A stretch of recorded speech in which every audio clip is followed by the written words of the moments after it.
Halo, perkenalkan nama saya Rahmat Ananda Sihaan, NIM 4421 kelas HK21C2.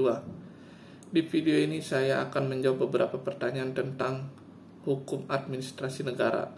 Salah satunya adalah apa yang dimaksud hukum administrasi negara? Menurut Dr.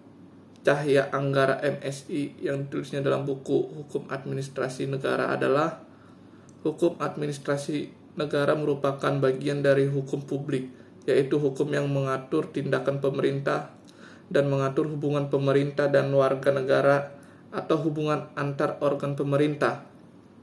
2. Apa hubungan hukum administrasi negara dengan bidang hukum lainnya? Menurut Dr.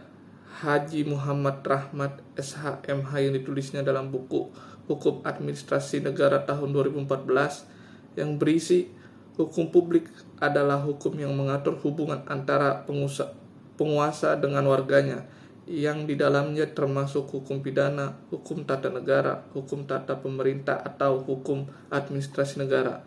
Pada mulanya hukum administrasi negara menjadi bagian hukum tata negara. Dengan demikian, HAN merupakan bagian dari hukum publik karena berisi peraturan yang berkaitan dengan masalah umum. 3. Apa asas-asas yang ada di dalam hukum administrasi negara? Baik, saya akan menyebutkan 6 contoh asas hukum administrasi negara.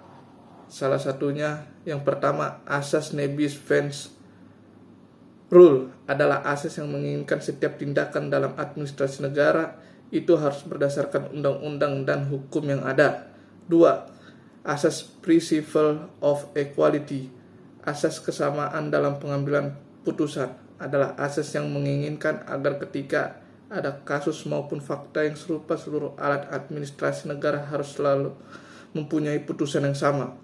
3. Asas Principle of Proportionality, asas keseimbangan, adalah asas yang menginginkan penjatuhan hukuman dalam proporsi yang wajar bagi pegawai yang telah melakukan kesalahan.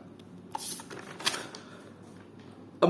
Asas Principle of Legality atau asas kepastian hukum, adalah asas yang menginginkan agar hak yang telah diperoleh seseorang berdasarkan putusan pejabat atau badan administrasi yang dihormati.